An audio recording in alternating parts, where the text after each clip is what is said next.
Today I got time, cuz. Today I got time, cuz. Today I got time, cuz. You lucky on that day I was acting cool, cuz. What? Nigga, what's up? How gangster are you, cuz? Hey. I don't fuck with you, cuz you disrespecting me. I don't fuck with you, cuz you disrespecting me. I go hard, cuz. Hey, you guys. I hope you guys are doing good. I am here. I am live. Thank y'all for y'all's patience. Happy Wednesday to everybody. I hope you guys are doing good today. Let me make sure all my screens are up and running here. All right. I see y'all. Come on in. Come on in. Come on in. It is a lot going on. It's a lot to talk about. Y'all like the black lipstick? Y'all know I like to switch it up. Thank y'all. I appreciate it. First and foremost, let me say this. Let me tell you guys. Thank you guys so much for all the wonderful feedback on the Tea Time Unfiltered live podcast show. It has been hell, honey, trying to get the footage. And then I am the sole editor at this point of said footage. And that's what I did not want to be. I did not want to edit this project just because I knew it was going to be a lot of work. And I had 50 other million things to do. But as you know, the owner of the brand, sometimes you have to get in and do what you got to do. So the feedback that you guys gave me has just been amazing. It's been heartwarming. It's been humbling. And to everybody who took a chance, bought tickets, and came to my show, once again, thank you guys from the bottom of my heart. This was the dopest thing that, you know what I'm saying, that I did outside of my birthday. This was the dopest thing I did all summer. And we're still talking about this. We're still talking about it to this day. And it was just really cool. I wanted to have people there, you know, not the typical average, you know what I'm saying, celebrity. I wanted people who you would not even think can speak on certain things or, you know what I'm saying, open up. And I was just really happy for Mimi joining us and just being very open with her story and just sharing parts of her story that I already knew with my audience. So it was just dope to see Mimi and show her in a different light outside of Love and Hip Hop. And there's a lot more celebrities to come. I have a few more episodes. I've been editing all day off and on top of shooting the Tea Time True Crime. What else? I just been doing a whole lot. I got like 50 million things to get done. So I was like, I got to do a live stream. It's Wednesday, so I want to make sure I got a live stream done. But yeah, the event was just wonderful. It was a 2-day event. And it was just a blessing to be able to like meet fans and meet the people who have supported me and gotten me to where I'm at. So like I said, I will be forever grateful, you know what I'm saying, that people came and showed up. Because, child, you got celebrities, honey. You got rappers, okay, who cannot sell 500 tickets right now. And your girl sold 500 tickets. People came. It was packed. People came at different times. But by the time the evening show came, we had a packed house. And then the next day, everybody came to the party, came to the club. It was lit. So I'm very humbled that somebody who does nothing but commentary, you know what I'm saying, was able to amass that many people to just come and show support. And there was no drama. There wasn't no mess. Everybody was safe. It turned out really well. A lot of, the diaper, the diaper. So I know a lot of people have been asking me, when's the next one, child? I have no idea. I don't even know if there's going to be a next one. I just thank everybody who came to this one. I don't know nothing about no next one. You needed to be at this one, okay? So at this point, it was a lot of money, and I paid for everything myself. I didn't have Nan sponsor. Everything from the event space to the bags that y'all got, the books. As you guys see, this was a high-end event. This was an event like, you know how people be doing those them brunches, them empowerment brunches, and all they do is literally talk about themselves and how they made money, and then you leave like, okay, well, now what? It was on that level because they spend a lot of money on decor and all this stuff, but people don't necessarily always leave edified. It's almost like, okay, you just talked about yourself the whole 4 hours, you know? So I wanted to make it open for everybody to just come and ask questions and really engage. And it was awesome. It was an awesome experience. So I'm leaving it in God's hands. I just feel like, you know what? Everybody who was meant to be there was there. That was a time and space, you know, and if God allows me to recreate that, then God willing. If not, it's okay. You know what I'm saying? At least we went, we experienced. I got to meet y'all. Y'all got to meet me. And I'm going to leave it at that. Because it was a lot of work. And shout out to my team. You know what I'm saying? It was 10 of us who put that together. That was like a BET Essence Festival production. And it was 10 of us who ran all of that stuff. You know what I'm saying? Outside of the stylist and the makeup artist and the hairstylist, Derek J. Outside of them, just my team. It was 10 of us total who put all that together, that the whole show. You know, my cousin was helping run the monitors, you know what I'm saying, the microphones. We did all that on our own. And so, again, never let anybody tell you what you can't do. I've always been the type when people have given me a challenge. Like I told y'all, from the time I was a kid, I was told I wouldn't live past the age of 18. And, you know, okay, that's fine. Keep thinking that. You know what I'm saying? So I've never been one to listen to naysayers and doubters and people who have tried to speak things onto me. I've always made my own way. So when people told me that nobody would come and they wouldn't sponsor and they didn't get the idea, they couldn't, you know, see my vision, I said, you know what? I'm not about to sit here and keep begging. That's one thing I don't do. I'm going to ask you one time. Cool. We out. So once I got 3 no's, I was like, okay, we're not begging any more sponsors. I got the money stacked up. I'm going to go ahead and fund everything. Everybody was paid. Everything was done. I appreciate all of the staff that did come to help set up the stage. The videographers, shout out to mad scientist Carl. He got such wonderful footage because I was behind the scenes. I was backstage getting hair and makeup. So he got all of the B-roll of the people, you know, coming in and just sending me just words of positivity and just getting them, you know, when they were coming in, you could tell they were kind of unsure. They didn't know what to expect. But by the end of the night, you could see everybody's energy like, wow, they were blown away. You know, it was an awesome show. And just, again, from the bottom of my heart, thank you to everybody who just came out and spent those 2 days with me. We had a good time. On top of the epicenter with about 100 tea sippers, we took a bus tour around Atlanta. I got to show them around Atlanta, stopped by Tyler Perry Studios, took pictures. We went to the MLK Center. Then we went to the Cultural Museum and took a bunch of selfies. And we just had a good time. We did all that before the dinner. Then after that, we went to the dinner and everything else. So it was an amazing time. And, you know, shout out to everybody who came. So, all right, y'all, we're going to go ahead. We got close to 5,000 people in the house. We're going to go ahead and start the show. Oh, thank y'all for the flowers. I appreciate y'all. All I see is flowers.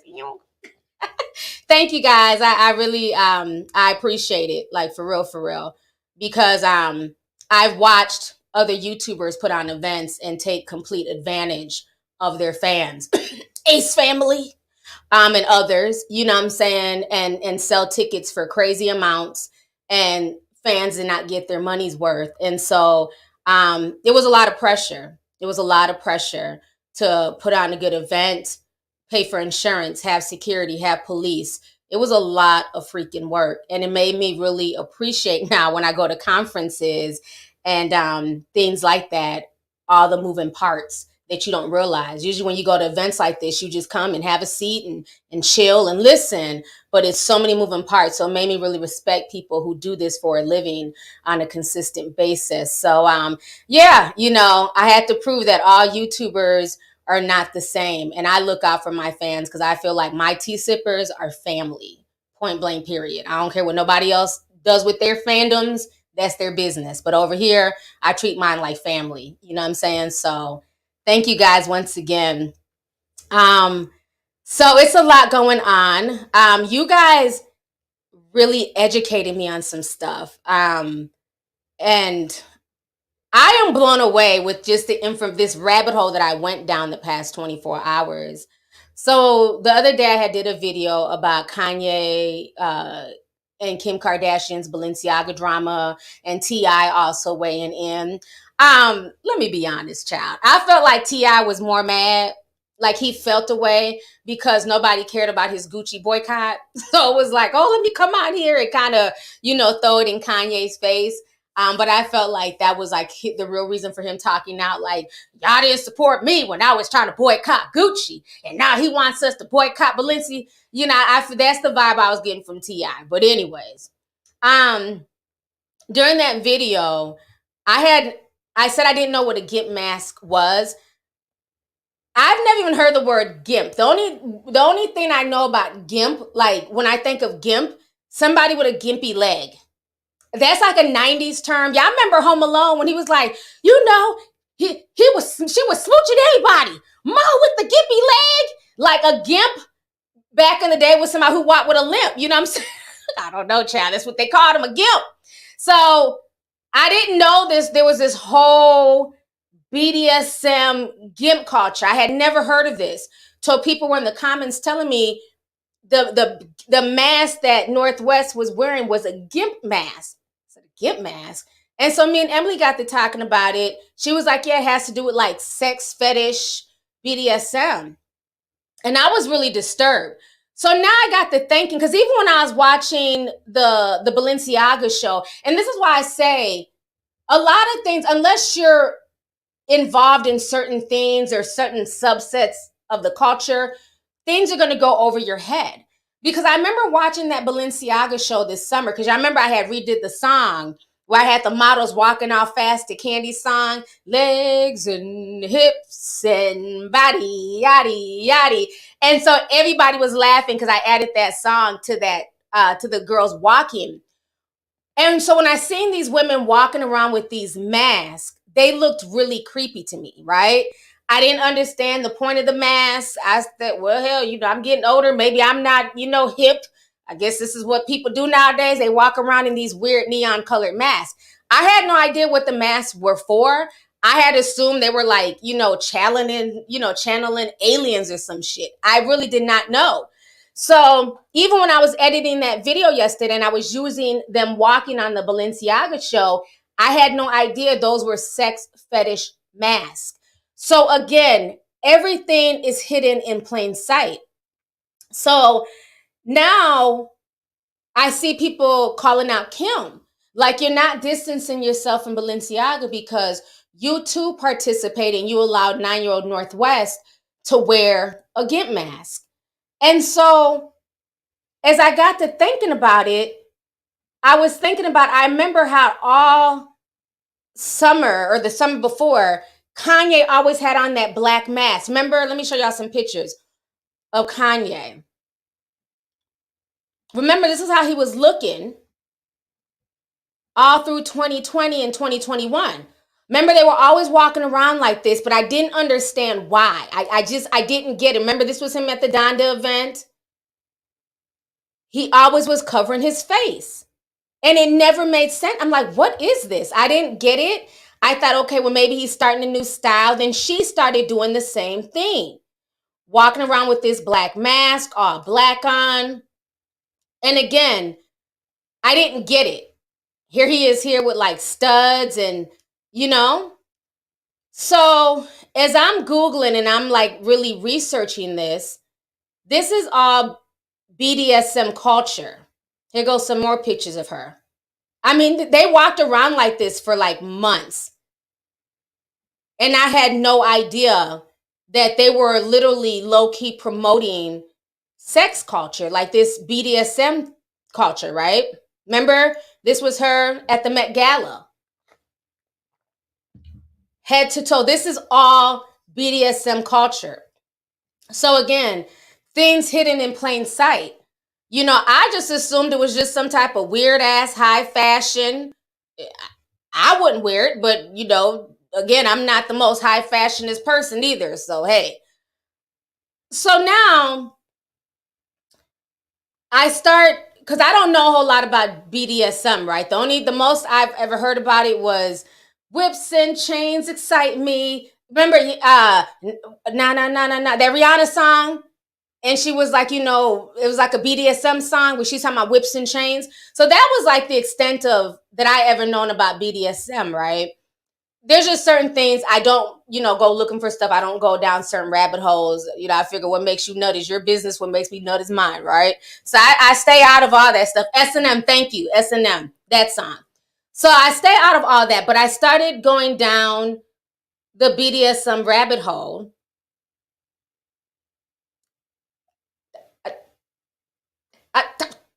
And now let me say this. I didn't even have to go to Pornhub. something. I didn't even have to go to a porn site. Let me show you what I put in, and all this BDSM stuff came up.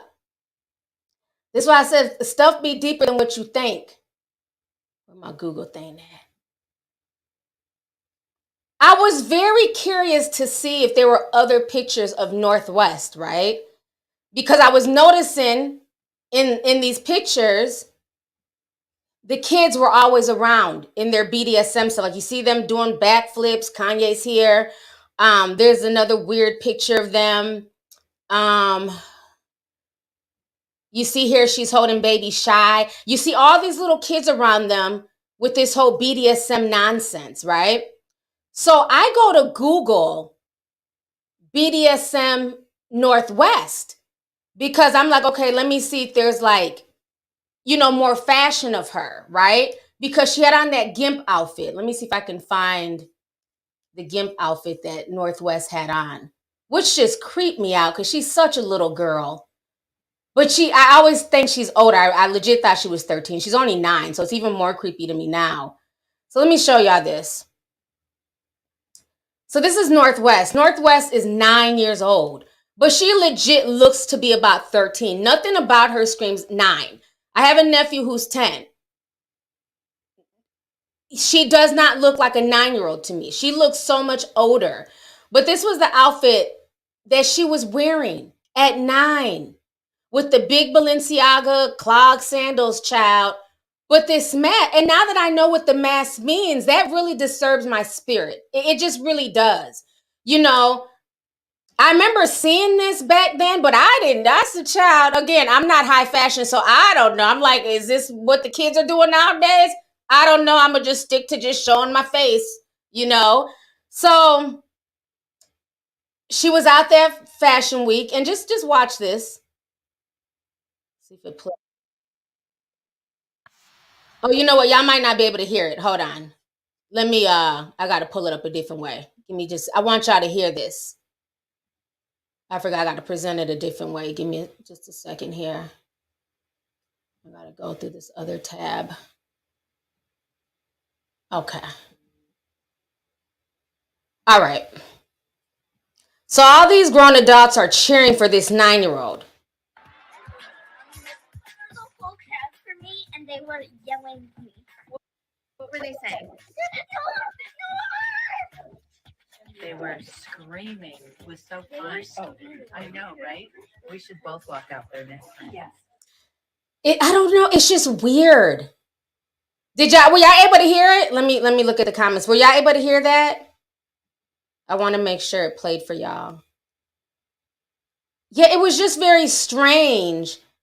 With like all these, she's out there dressed in this gimp gear. People are screaming her name like she's a grown woman.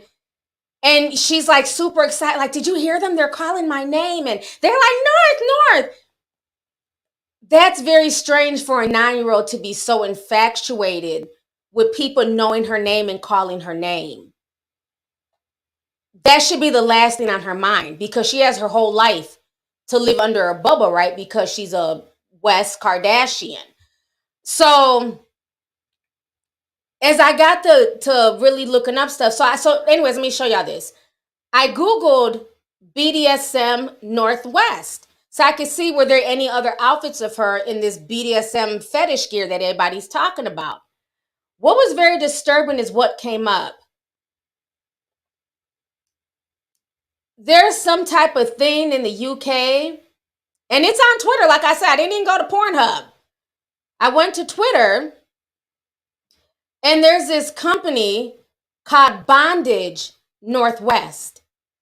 And that just creeped me out when I heard the name, because I'm just like, really? That is what came up when I put in her name with BDSM, looking to see if she had more clothing. And it came up with this Twitter page, and I can't play this. It's very disturbing. I've never seen any of this stuff. I don't get the point. So I click on the video, not even knowing what to expect. I'm like, is this like a kidnapping fetish? I don't get it. I see people's hands tied behind their back. So now, yeah, Twitter is Pornhub solely. You are so right. Because like I said, I didn't have to go to Pornhub. I just put that in the search engine and that is where it led me. And there's also another Northwest fetish bondage site also based out of the UK. So I play the video and I'm seeing people getting wrapped up in duct tape. Like I'm talking about, I guess like neon colored duct tape, eyes, everything. The only thing open was their mouth.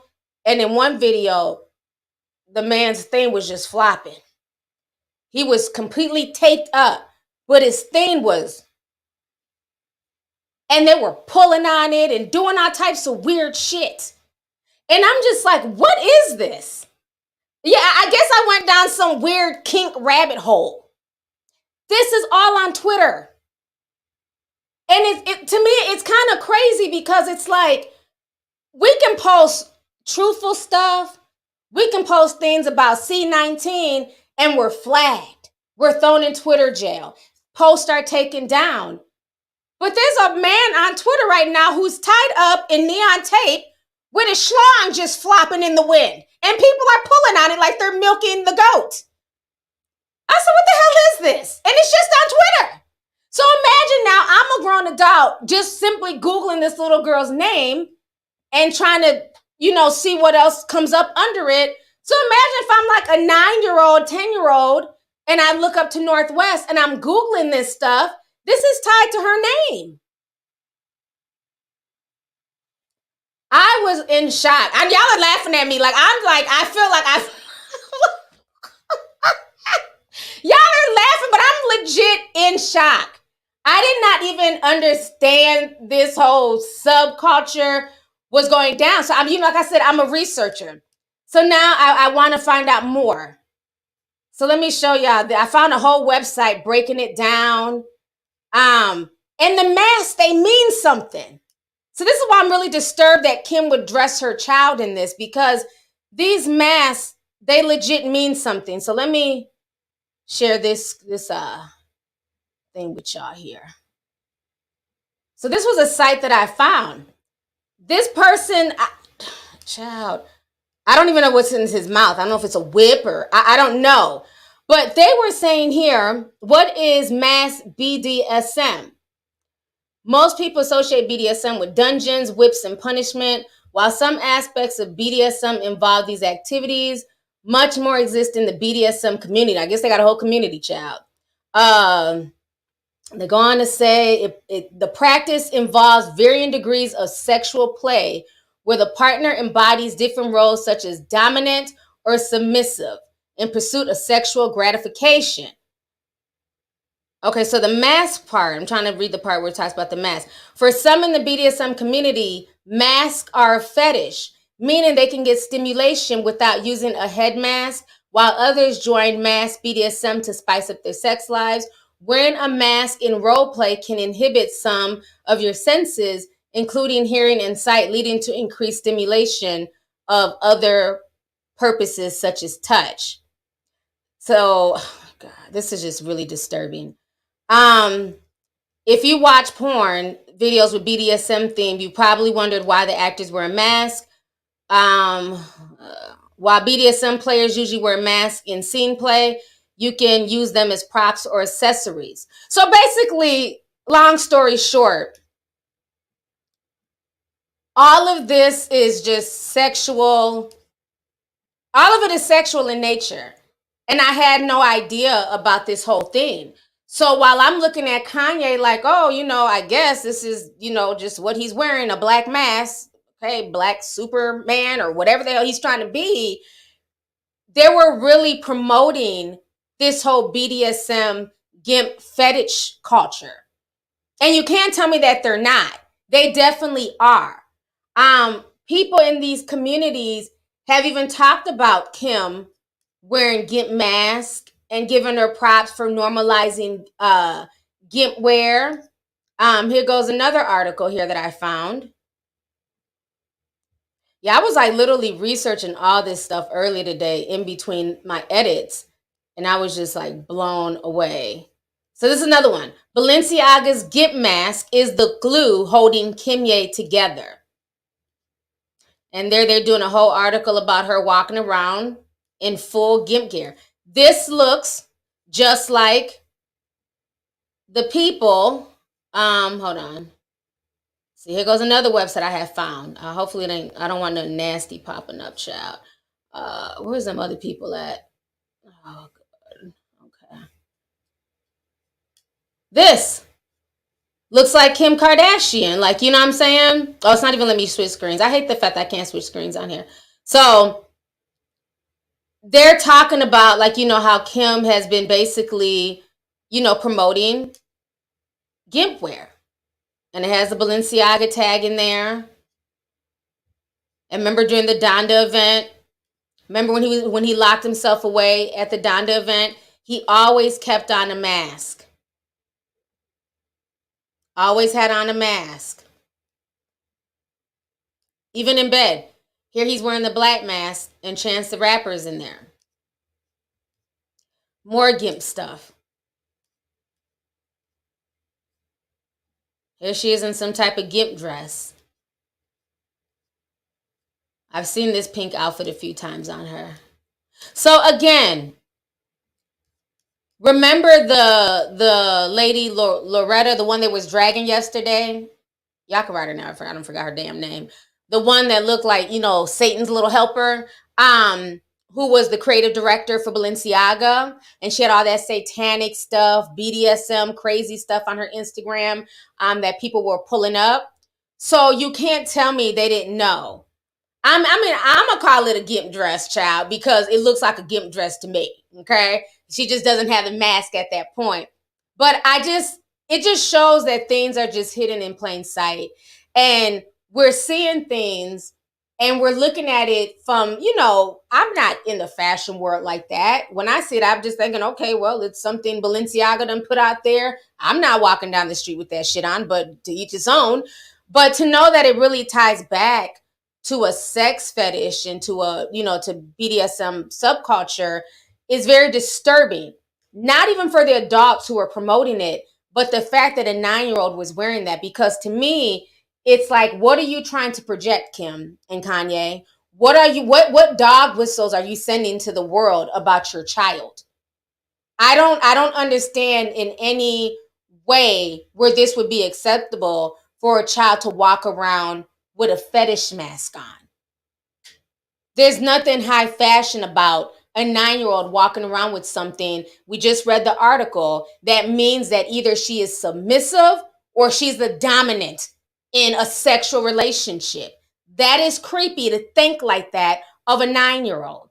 So Kim should be ashamed of herself. So when Kanye's ranting and raving and saying that, oh, all these celebrities are controlled, but I'm not, and they're not speaking against Balenciaga, like I said in my video, he was only speaking out because he's been kicked out of those spaces. I'm not saying that Ye's not speaking the truth, but it's very interesting that he's speaking about Balenciaga now when a year ago he was participating in the same fetish culture and normalizing it. Let's keep that real. You know, I don't know. I just found it just really disturbing now that I understand the meaning of it. And again, I'm not knocking anybody who's into BDSM. We all know some of the tea sippers are freaks, honey. Y'all done told all y'all business in the Zoom meetings, okay? But so it's not about me judging what grown adults do. So don't think this is what this stream is about. I'm not coming for the BDSM culture. I just didn't know it was to that extent. I didn't know folks was taping themselves up, you know, with nothing but they willy out. I didn't know. I wasn't expecting that. And my thing is, so when the tape comes off, don't that shit hurt? Ain't that gonna rip off your skin and the hairs on your chest? Well, it ain't my business. Maybe they get off on that too. But again, I'm not here to knock what grown folks do, because if that's how you get off, that's your business. I'm not fucking you, so it makes me no difference, right? But I'm bothered when I see a 9-year-old child promoting that, wearing that type of mask. Because again, for a lot of regular people like me and a lot of people in the chat who are just as shocked, we didn't know what that meant when we seen Northwest. It looked like a predator mask with the 2 little horns going back. I don't know. Looked like some Illuminati shit. But I didn't know that it led back to that freaky community. So that's my issue with it, is the dog signals that are being sent. And so for all these people to be quiet about the BDSM teddy bears that were in that Balenciaga ad, now it makes sense. Like I said, none of this stuff is done on accident, because you have people who work on set, and their job, they're continuity experts. Their jobs are to go through everything on set to make sure that everything that is placed wherever that is in the camera view is supposed to be there. That is their job. So when something ends up on camera, that is because you want it to be seen. When Northwest is being photographed on camera, that is because they wanted her to be seen. If they didn't want her to be seen, she wouldn't have been there, let alone walking around with a gimp mask. So it's really just disturbing on a lot of levels. Like I said, you know, what grown folks choose to do is your grown business. But when grown folks start involving children in sexual situations, I'm not okay with that. Okay? There's no reason that a child needs to be in an ad holding a BDSM teddy bear with whips and leather and all that stuff. It doesn't make sense. And now Balenciaga is trying to pass the buck. So let me go ahead and show y'all their latest here. Give me just a second to pull up.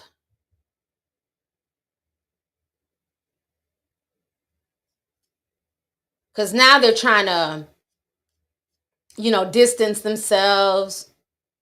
They're talking about suing. Okay, here it is. Let me show y'all this really quick here.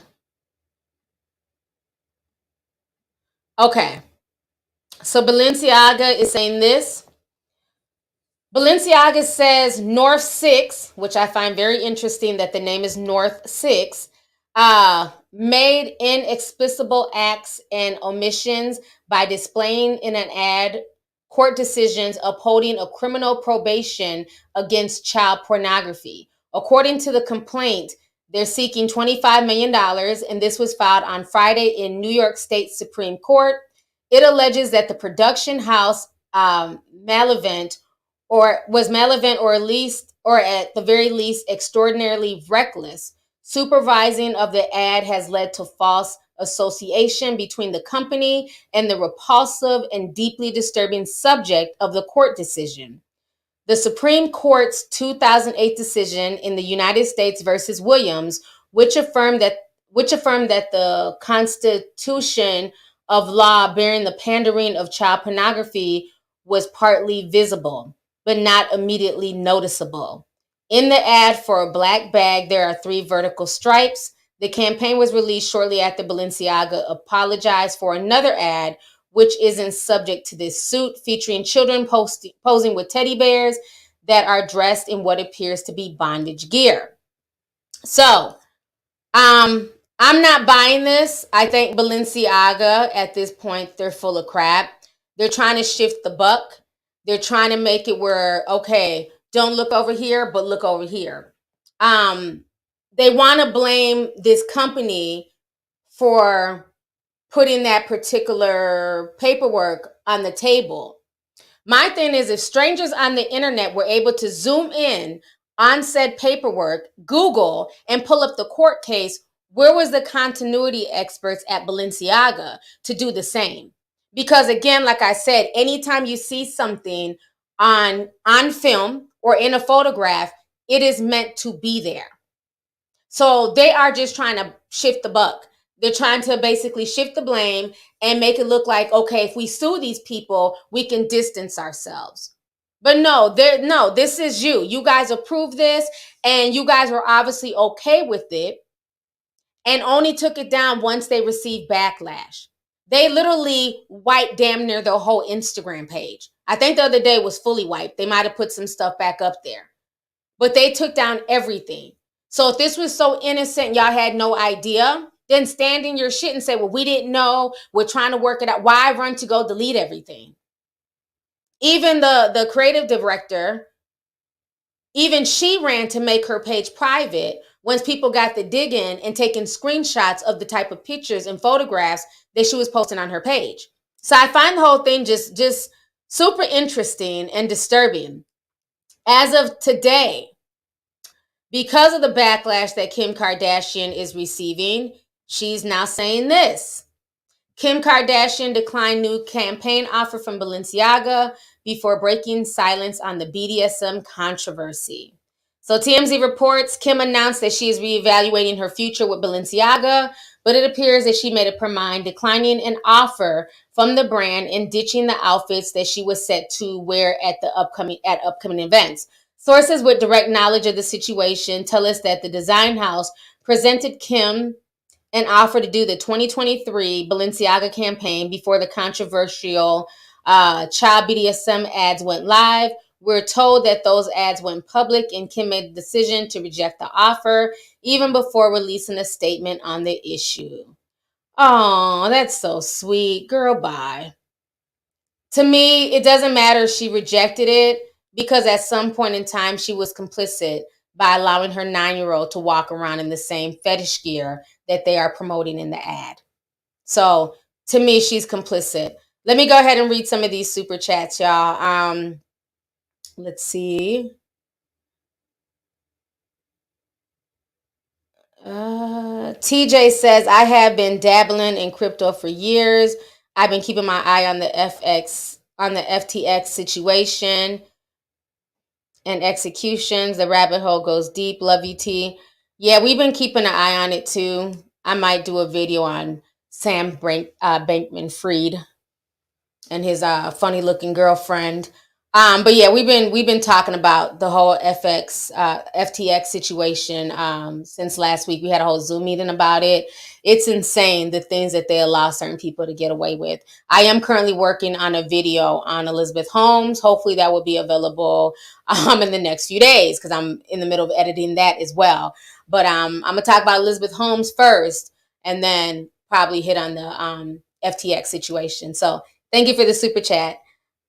Let's see here. Bunny says, I would love to see some lifestyle videos, shopping vlogs, cleaning routines. Maybe give us a Christmas treat. Love you. Thank you, Bunny. You know what's so funny? I was talking to my PR lady. Shout out to Karen. And I was telling her that I do want to start doing that. It probably won't be anytime soon just because I have a lot on my table. But I do want to, I think with my other Instagram page that I have, I'm going to end up in the future turning that into like a lifestyle page and just, y'all can watch me clean and fold and put stuff up and organize my pantry.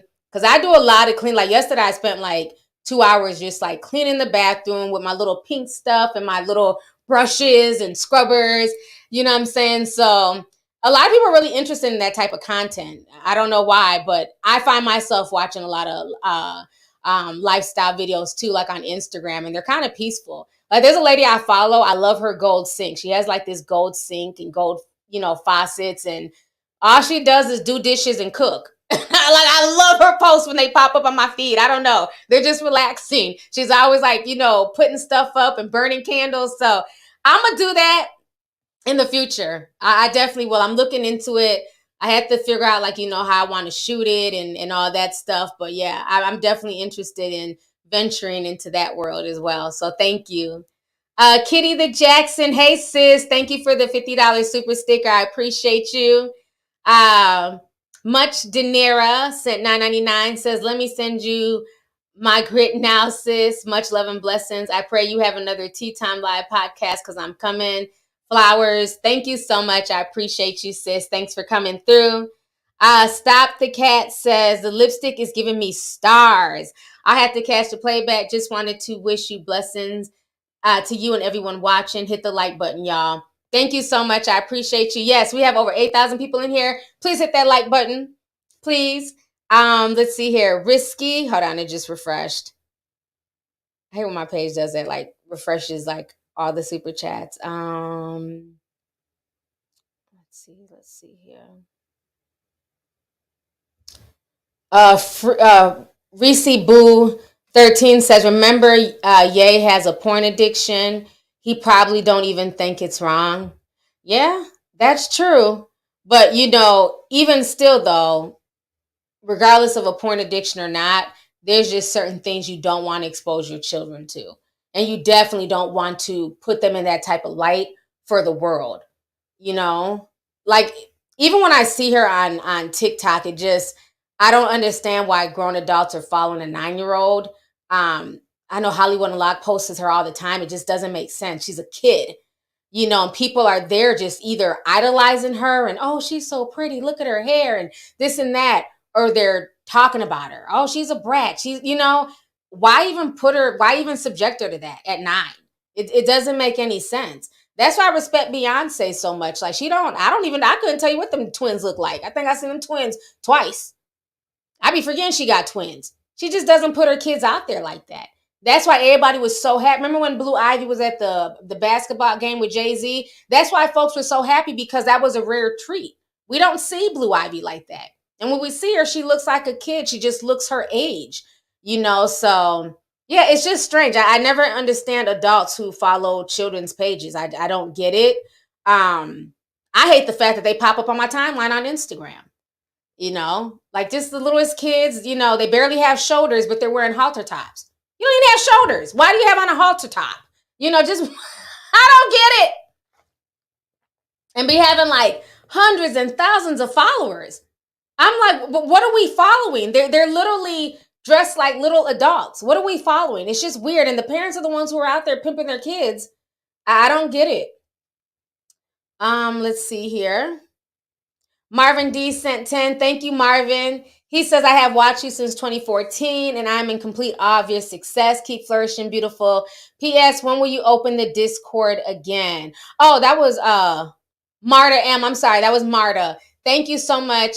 We probably will be opening we'll be opening in the month of December. Just stay tuned. So thank you for the super chat. I've read Marvin's name, but then I read Marta's super chat. So Marvin D says, hey sis, looking gorgeous as always. I felt like I was at the event watching the video. I had a good time, LOL. Thank you so much, and I'm really glad you enjoyed the video. Thank you for watching it. Static Shot Nini says, I am in the BDSM community, and to see people make a mockery of the community I love is disgusting. We seek to educate, and that's not what they are doing.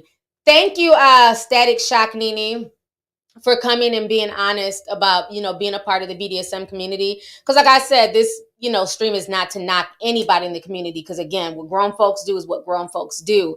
But I definitely agree with you. They're exploiting it for $1. They're taking the community and the things that y'all stand for and what y'all do, and now they're trying to normalize and monopolize off of it.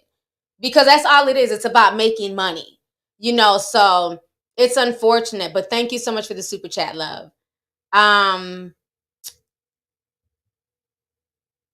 Kanisha Morgan, I knew he was going to write how to spell it. Senten says, I have not watched the Tea Time live video.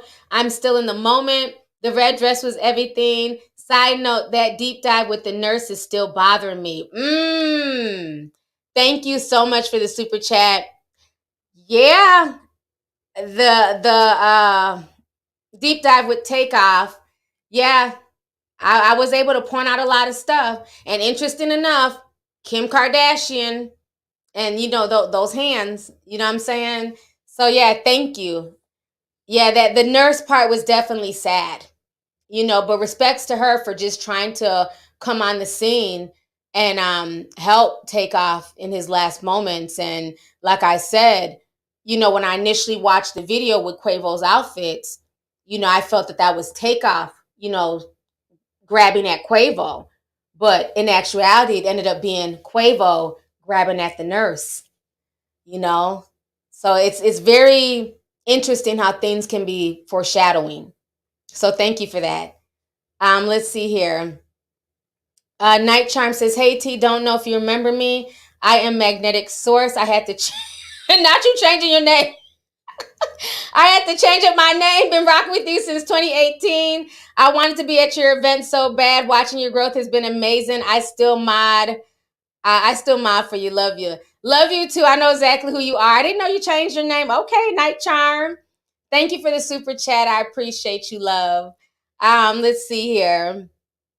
Melanin Queen sent 5. She says, I believe Kim Kardashian sold her soul to the devil in order to sign Northwest to Balenciaga and to walk in the fashion show. Now she can't get out of it. It is so evident.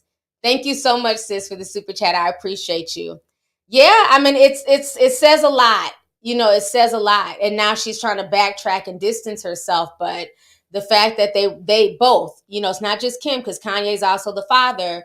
The fact that they both were okay with that is really disturbing. So thank you.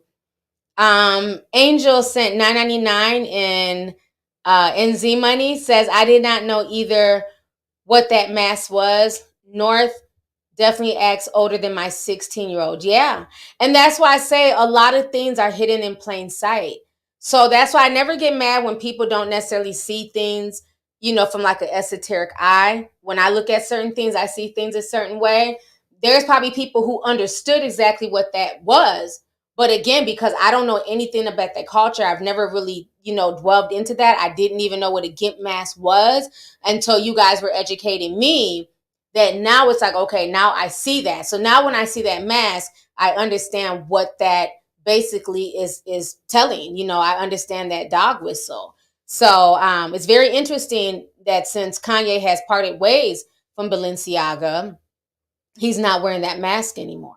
Remember at one point in time, he was walking around with like a white man face mask. And even that is also part of fetish gear. Let me see if I can find that. Remember that real creepy picture of Kanye? He was like in a white man mask. I'll pull this up. Yeah, here it goes right here. This is literally the same thing that is on that BDSM page. Let me I want to show y'all this. Make sure I'm on the right thing. Okay. Remember this mask here. Okay. Remember when Ye was walking around with this? And I didn't get it. I'm like, why is he walking around in this mask? It was so creepy to me. I just did not understand it. Well, look, on the BDSM page, they have these masks on. I don't want to scroll too far. Well, you can see this guy here. You would think, this is a mask.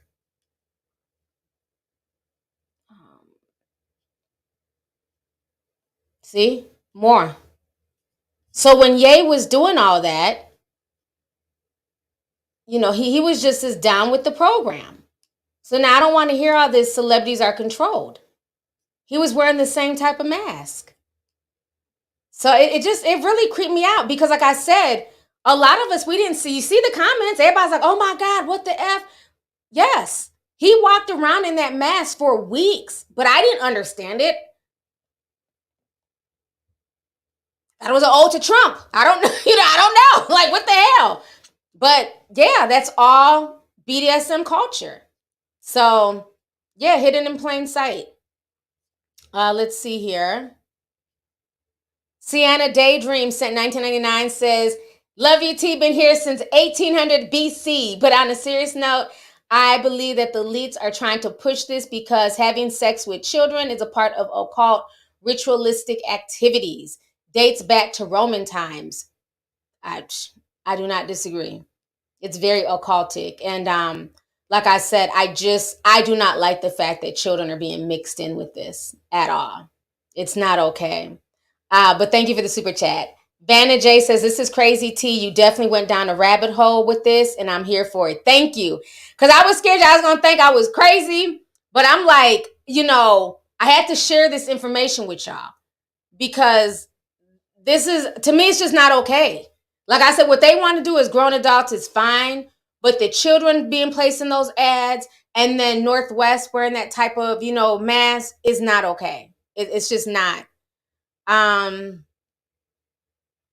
TomTom Media sent 1999 says, hey T, you taught my Northwest, reminded me of Ghislaine Maxwell and her weird relationship with her father from the documentary. Yeah, her and her father, they're definitely two peas in a pod. Okay. But thank you for the super chat, love. It's so Perez says, hi y'all. I love you, lovely, gorgeous. There are 7,000 people in here. Everybody send $1. Thank you so much for the super chat, love. Appreciate you. Y'all don't have to send $1, but please hit the like button. At least do that. That's free. So thank you. AK says, you're right, T. I'm from the UK, and we had a British YouTuber that was outed as a sex worker involving BDSM and race play. I know who y'all talking about, honey. Y'all don't miss nothing. I'm not going to blast him, but I know who you're talking about. He had like a foot fetish. I'm gonna leave that alone. But yeah, I heard that UKT. I sure did. Let's see here. Ashley Alexander says, in that gimp mask, it's not a whip, it's a pipe. The pipe is used for either breathing, breath control, or for someone to pee in. Whoa, what?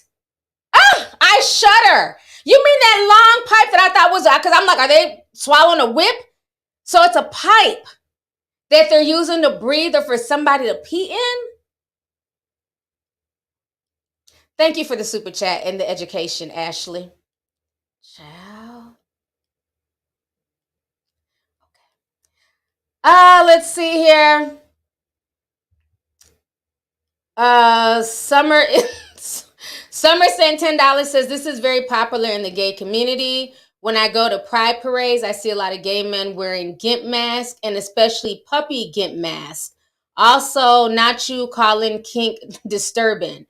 I'm not necessarily saying kink is disturbing, but from what I'm seeing that's disturbing my spirit. I'm sorry.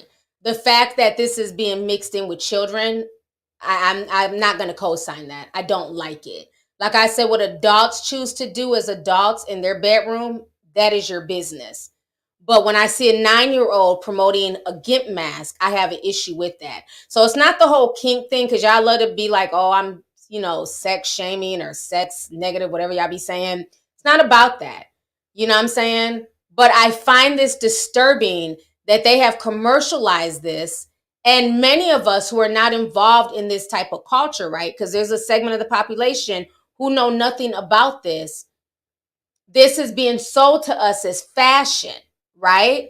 But what they've really done is pimp out and monetize a culture of people who engage in this. And that's their grown choice to do that. But Balenciaga is monetizing it and trying to make it mainstream. And now they're pushing the envelope by trying to include children. So that's my issue. It's not so much the kink. You know what I'm saying? Because I think everybody's a little bit kinky, honey, including myself. Nothing wrong with that. You know what I'm saying? As long as it's grown, consenting adults, I don't care what y'all do. If y'all want to sit around and drink piss all day, that is your throat. That is your stomach. Okay? Not my business. But thank you for the super chat, love. Let's see here. Carisha Senpai says, I honestly don't think Ye would approve North wearing the mask. He's been calling her out about how she dresses them and TikTok and makeup. Yeah, he may not have approved of it, but he also didn't call that out either. Because again, he can call out the makeup and the TikToks, but he didn't call out the Balenciaga gimp mask. Why? Because he wasn't trying to ruffle feathers with Demna, who he calls the greatest fashion person of all time. So that's my thing, is the selective call out. If he's going to call her out for, her being on TikTok and her putting on makeup, which I don't think she needs makeup at 9. She's a gorgeous little girl. She is really pretty. She doesn't need makeup. She doesn't need eyeliner. I don't get it. Call out when Kim is putting her in a sexualized mask as well, Let's see here. Jazz Perot says, hey, T, longtime tea sipper, have you heard about Selma Hayek's husband's disturbing auction involving child mannequins?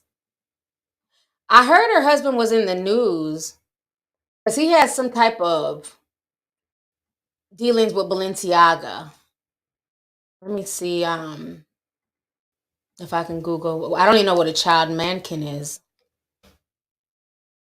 Oh, maybe you meant child mannequins. Let's see. Selma. I didn't even realize her husband Oh shit, this is on Reddit. Hold on. Let me look at it first before I post it on the screen, because y'all know Reddit. I have no damn. See, look, 18 and plus to view. Let me see what they got going on here first before I make it public. Might as well, I might get hit in the face with a peen. Click to see not safe for work. CEO of Balenciaga's parent company owns an auction site selling child sex mannequins with erect peens, vajayjays, and anuses instead of mouths or noses. Francois Pignat owns Kering, Balenciaga's parent company. He also owns Christie's and an art auction site. If you search Jake and Dino Chapman on Christie's, you will find numerous mannequins made by them, which feature nude children with erect peens and vajayjays. I'm not going to click on this. Wow. Okay. Thank you, Jazz, for that tea. This is wow. I wasn't expecting to go. How long damn, I've been out here for 55 minutes. Ooh, this rabbit hole is too much. Okay, I was not expecting that. That is Selma Hayek's rich billionaire husband. Okay. Thank you. I will dig further into that rabbit hole later. I'm not gonna click on that or show you guys that. That is really disturbing.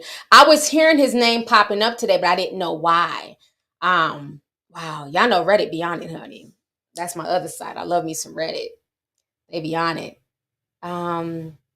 Blue Control says Julia Fox worked as a dominatrix.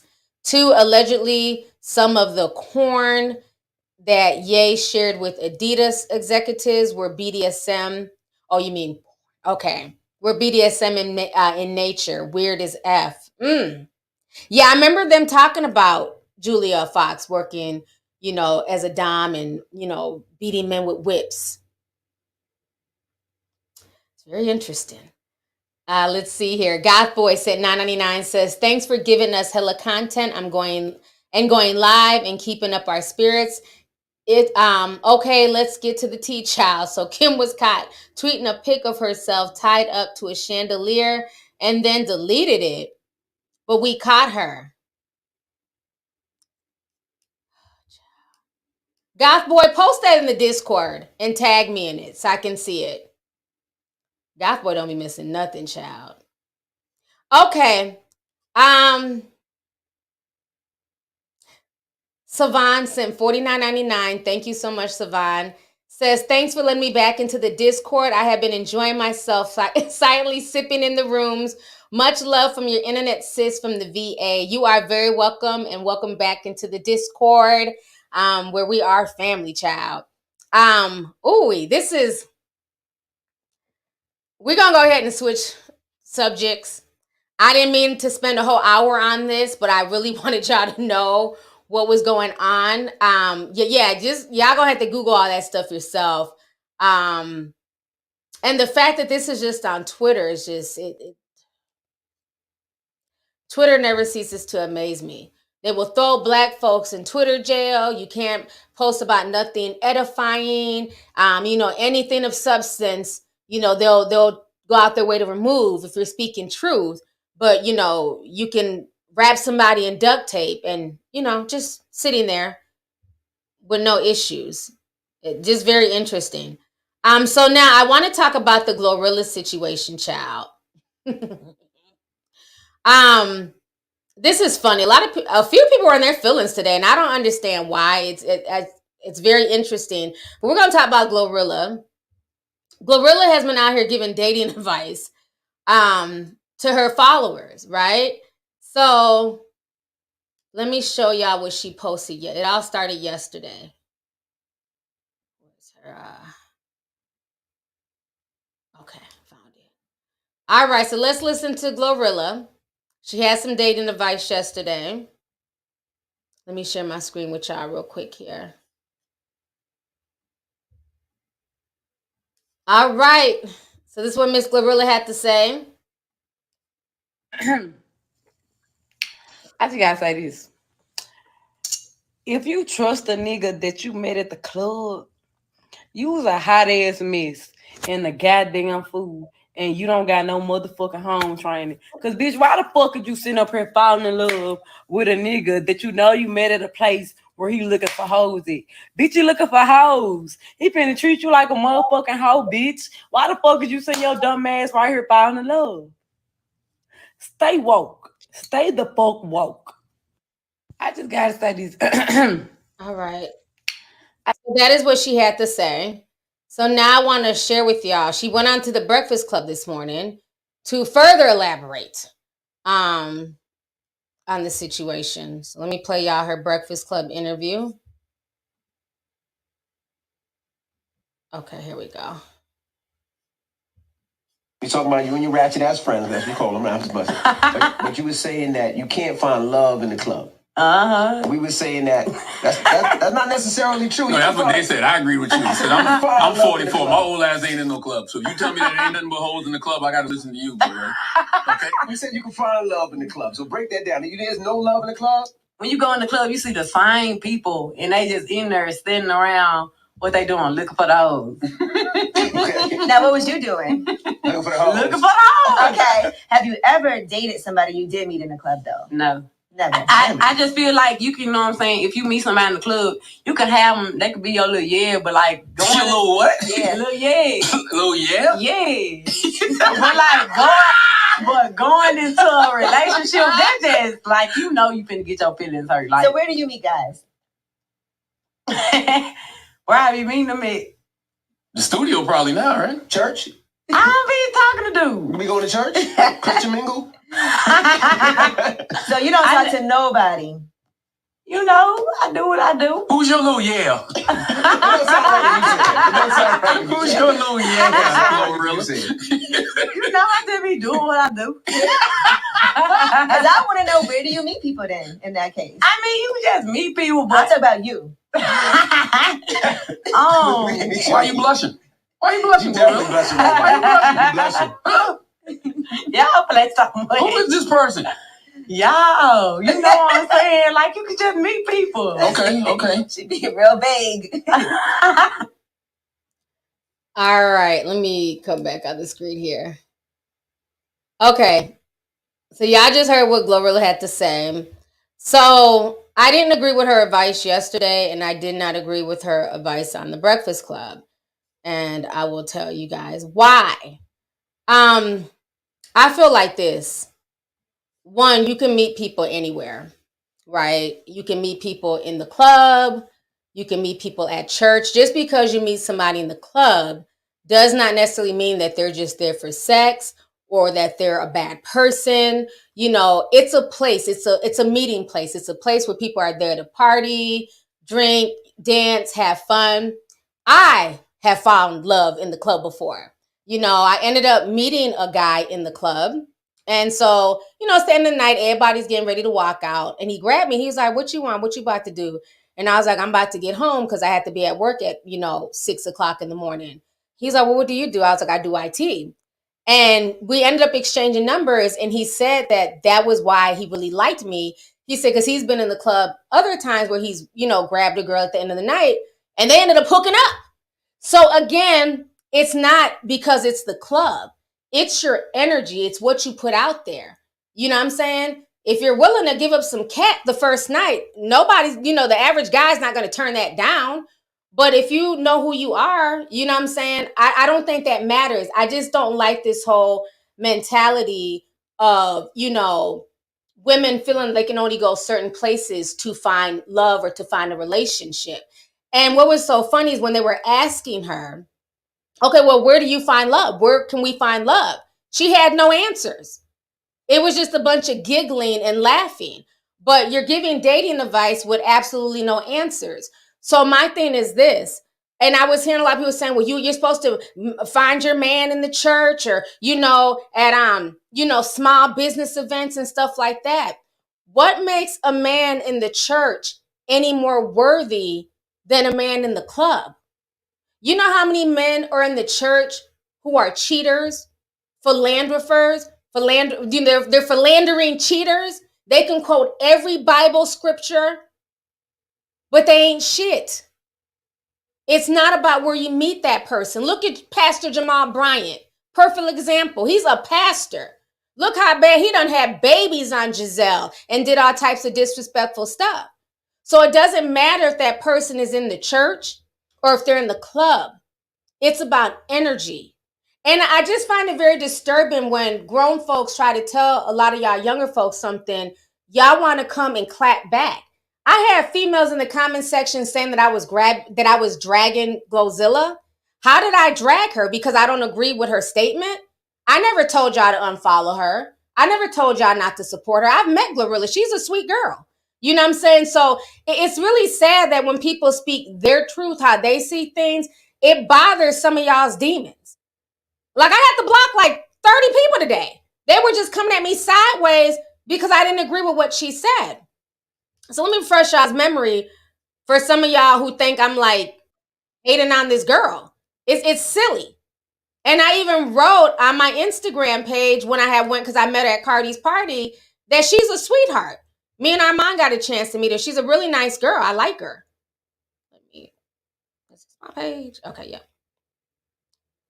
So that's me and her right there. Really nice girl, really, really sweet. So I'm confused as to like how I was dragging her. So let me go ahead and read to y'all what I had wrote on this. This was her Breakfast Club interview. We talking about. I can't play it because you know they're gonna copyright. So I said, so you can sleep with a random from the club and create soul ties, but you can't get to know that person on a deeper level and create a real relationship. This world is so backwards, and you got grown folks co-signing this like she's speaking the truth. That's not dragging her. And anybody who thinks that's dragging, you're a weirdo. That is speaking my truth. You don't have to agree with it, but not one time did I drag her. I didn't call out her name. I didn't talk about her looks. I didn't tell people to unfollow her, to not stream her music. Like, what is y'all's definition of dragging? Because I believe like y'all are weirdos for y'all to think that comment is dragging. She basically said that she has no problem hooking up with the little in the club. To me, that is a lot weirder than actually getting to meet somebody from the club and trying to be in a relationship with that person and trying to get to know them. So we're going to co-sign sleeping with somebody that you don't know. You know what I'm saying? And just hooking up with them. But then say, but if you try to look for a relationship in the club, that's a bad thing. To me, that's so backwards. It doesn't make any sense. So sleeping with a stranger that you barely know is okay. And hooking up is okay. But saying, hey, I like this stranger. This could be something. You know what I'm saying? Let's get to know each other. And if it works out, it works out. If it doesn't work out, it doesn't work out. But again, this is the same culture where y'all scream around, where y'all sit there and talk about y'all are munches. Y'all just want to get y'all cat ate and move on to the next. So, I mean, I get it, I guess, you know, but not Marquis writing church, red flag, red flag, red flag. Yes. And that's the thing. It doesn't matter where you meet somebody. You know, that was everybody's response.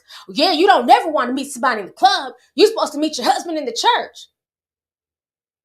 Y'all want to tell that to Giselle Bryant and her player husband?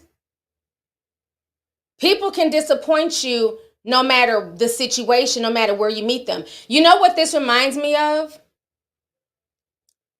When I used to have my lovely news channel, and when Black women would end up getting killed by somebody that they met on the internet, or just even women in general. And I remember there were always people commenting, well, if they wouldn't have met somebody off the internet, well, that's why you don't meet people off the internet. That's why you don't date people off of Tinder. That's why, you know, I would never date somebody off the internet. And I have to say, hold on. I don't know if y'all remember this video, but I have to say, y'all make absolutely no sense. What is the difference between a woman meeting a man off of the internet and going on a date with them versus a woman meeting somebody at the gas station? You don't know them. You don't know that person. I don't care if it's the internet, if it's the gas station, if it's at a school library, if it's in the church. You never really know anybody. So to dismiss people and say, oh, well, it doesn't matter, and that's what they get because they found somebody on the internet is silly. You know how people done lost their lives because they thought they met the love of their life at the grocery store and that motherfucker ended up being a psycho, you know what I'm saying, who done killed them? All I'm saying is that, you know, we have to we have to start talking with common sense. You know what I'm saying? And for me to see grown adults in that room, because see, GloRilla's young. She's young to be my child. But for me to see grown folks like Angela Yee in the room, Charlemagne the God, and DJ Envy just co-signing this is silly. And you could tell Angela didn't agree because Angela kept asking her, well, where do we meet these men? Where do we meet these people? And it was just a bunch of giggling. And the main one giggling was Charlemagne. He was giggling more than GloRilla. I'm like, what is so funny? Because I think the discussion needs to be had. I think it's a really good discussion. But I think as a grown woman, what she should have done, or grown folks in that room, is drop some gems on her. Because it's not about hooking up with a random man in the club and creating a soul tie. And now he done went on to the next. It's really about trying to get to know somebody no matter where you meet them. You could find your husband tomorrow at a club this weekend while dancing, you know what I'm saying, to FNF. Okay, you just never know. Whatever is meant to happen will happen. So I just don't think that people should limit themselves. That's my only issue. I just don't think people should limit themselves or say, you know, because you're in this particular environment, there are no good people in that environment. If you're in that environment, do you not consider yourself a good person? Because I go to the club. You know what I'm saying? I consider myself a good person. You know, sometimes you just want to go out and have fun and dance and kick it with your friends and, you know what I'm saying, have a good time. Doesn't mean that we're there to get, you know, to get fucked. I might twerk and have fun. That don't mean I want to sleep with you. So I don't know. I just think it's funny. I just think it's funny. So yeah, her dating advice. Her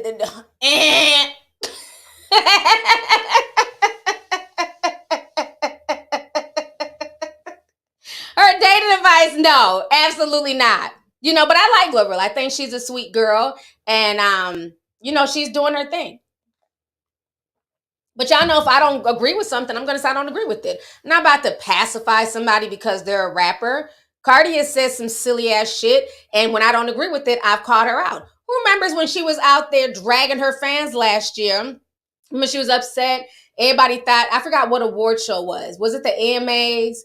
It was one of the award shows all of the Barty gang thought she was going to be at, and she wasn't there. And Barty gang was really upset, and she cussed all her fans out. And I had to drag Cardi for that. Like, no, that's not okay. Who cares if your fans thought you were going to be there? Those are your fans. Regardless if you announce that you're going to be somewhere or not, they're going to think that, hey, you're going to be there because this person's there, that person's there. You don't retaliate with your fans, the people who have supported you, by wishing them death and cussing out their mothers. So if I can hold her accountable because I don't agree with something she's done, what makes y'all think I'm not about to, you know, hold GloRilla accountable if I don't agree with something that she's saying? That's my opinion. People are just weird. Is that her? Why y'all putting why y'all using dinosaur emojis? Her emojis are the GloRilla or the gorilla, right? Or did she use a different emoji? Oh, GloZilla. Oh, so that's supposed to be like, okay, like a reptile, GloZilla. But her name is GloRilla.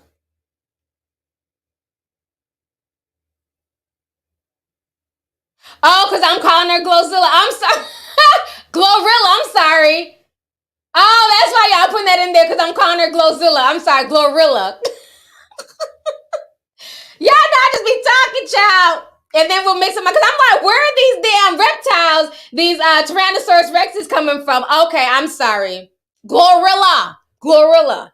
I'm sorry. All these glows. I'm thinking about that, GloZell, GloRilla. Okay, y'all can put the gorilla emojis in there now. Because I was so confused. Like, where are all these little dinosaurs coming from? Y'all are a mess. Just I remember I kept calling, I went back and I watched the stream. And I kept calling Takeoff and Quavo's album. The single, wasn't even the whole album. It was a single. I kept calling it Neff and Few. And I wasn't realizing I was saying Neff and Few. And it was Unk and Few. I was cracking up when I went back. I was like, why did I keep saying Neff and Few? Like, I done broke up the word nephew and made it into a whole new word, but I meant to say unk and few. So y'all know, child, you know, when I'm going and just going outside my brain, I get mixed up. So I apologize, child. Look, Brianna said that Neff and Few sent me. Yeah, because I was dead serious. I was like, because y'all know that Neff and Few single, it didn't do nothing. It really didn't do numbers. Everybody was like, unk and Few. And I kept calling it Neff and Few, and I did not realize I was saying Neff and Few the whole time until somebody sent the super chat like, T, it's unk and Few. I'm like, I was saying unk and Few. They're like, no, you were not. And I went back and I was like, oh my God, why was I saying that? So I didn't even realize I was saying GloZilla. So sorry about that, GloRilla. So just a slip of the tongue, that's all. Somebody says GloZilla sounds better than GloRilla. I don't like calling women gorillas. Oh, okay, that's funny. Well, that's her name though, GloRilla. So let me go ahead. I'm always butchering something, child. So let's go ahead. I've been on here for 1 hour and 15 minutes. I want to hit on this last topic of Saweetie. So speaking, because remember that stream where I was talking about, you know, unk and Few? We're also talking about Saweetie, right? She had dropped that EP, and in that EP, you know, she was taking shots at Quavo and everything else. And I remember one of the comments was like, her album's gonna go triple wood or something like that. And I was like, if it do, it do. If it don't, it don't. It makes me know, never mind, okay? I'm not an icicle or whatever she calls her fans, the snowflakes, the icicles. Child, y'all be posting little snow emojis. So, you know, it makes me no difference. But this was embarrassing. She sold 2,000 copies, and everybody has been talking about this on social media. And Sunny Digital had a lot to say about the situation. So I want to go ahead and share my screen really quick here. Oh, is it going to pull it up automatically? Okay, here we go. Oh, maybe not. Hold on. It's weird because I have to do two different things. Like if I want to play audio, you have to hit something different versus like a regular screen. I don't like how they change this up on whatchamacallit, on StreamYard. Okay, so this is Sunny Digital. So he says this. 13 million followers, hundreds and thousands of likes on all pictures, but album sold less than 2,000 copies. That's crazy. The math ain't adding up. He then goes on to say, if I had millions of followers and my album sold 2K, I probably would just delete all my social medias because somebody is lying to me. Somebody else. Then he also said, before I came here, I gave my opinion. I did listen to the album. I actually listened to everything that dropped that day, just out of curiosity to see what the competition was on. Okay. So Saweetie sold 2,000 copies. And so this is what I wrote on Instagram. I said this. The problem is most of these folks are built by the label. They don't have real fans. Many of these followers are bought and paid for. They spend more time showing how pretty they are rather than putting work and time into their craft. Old school artists had to do countless shows to build a buzz and an authentic fan base who actually went out and bought their albums in the store. All these new fans have to do is stream it on their phones, and a majority of them can't even do that. Folks don't be having real fans. They just have nosy followers. Once people learn the difference, they will adjust accordingly. So that was my thought on that. Saweetie also ended up clapping back at a few people who were coming at her for her lack of album sales. Let me see if I can find that. I was looking at that earlier. Yeah, this industry is such smoke and mirrors. Don Toliver is currently going through his controversy where Atlantic Records is being accused of faking his streams. When his newest video dropped recently, I thought I had the Saweetie article. I'm not seeing it. Dang it. She was kind of clapping back too, but I don't know where it's at. Let me show y'all this Don Toliver article. So Don Toliver dropped his recent music video on YouTube, and they're accusing him and Little Uzi of buying streams. And so what happened is that this person basically said Don Toliver, or more like Cactus Jack, is shamelessly botting fake YouTube views and comments on his new single. It's painfully obvious. This person, Bryce, was the first person to announce it on Twitter, and he went viral. Somebody from Atlantic got that account suspended.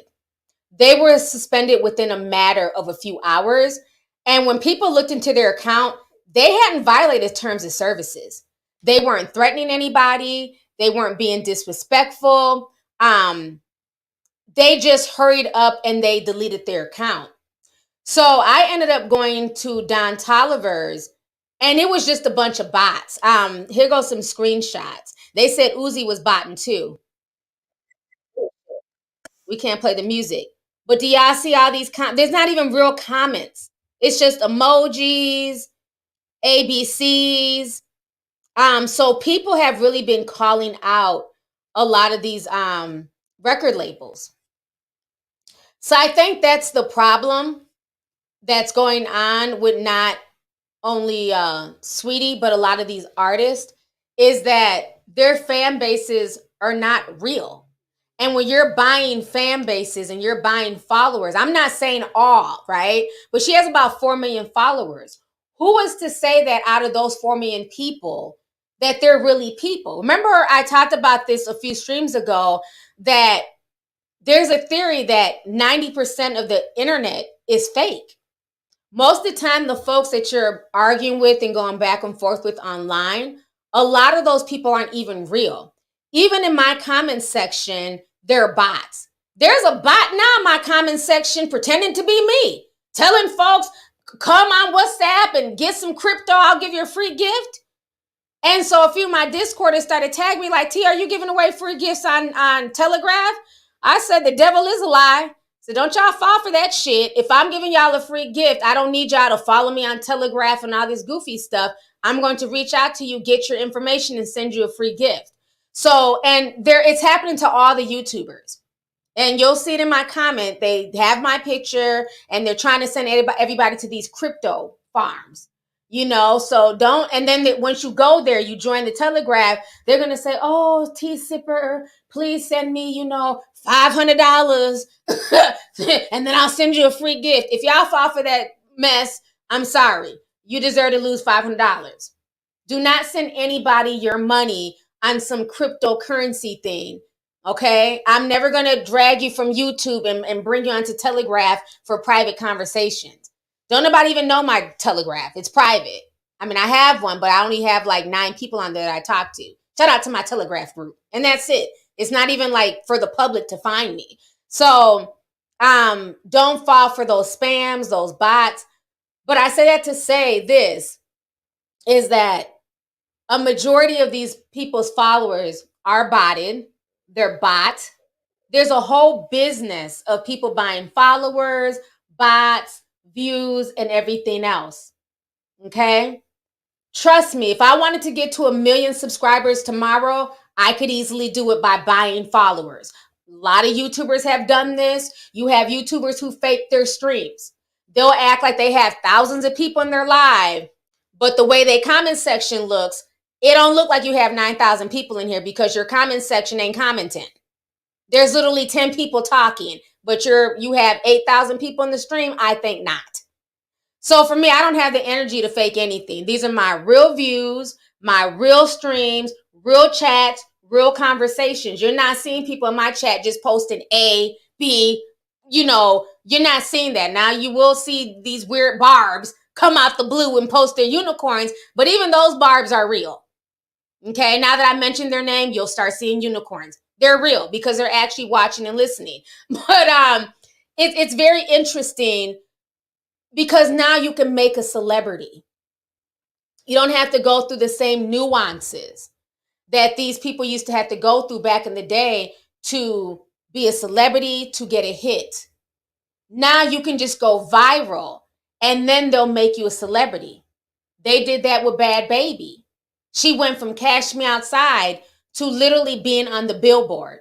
We're now seeing that with Ice Spice. You know, sweet girl, but Munch is like the shortest song I've ever heard. You know, it's a cute bop, but the hype is crazy.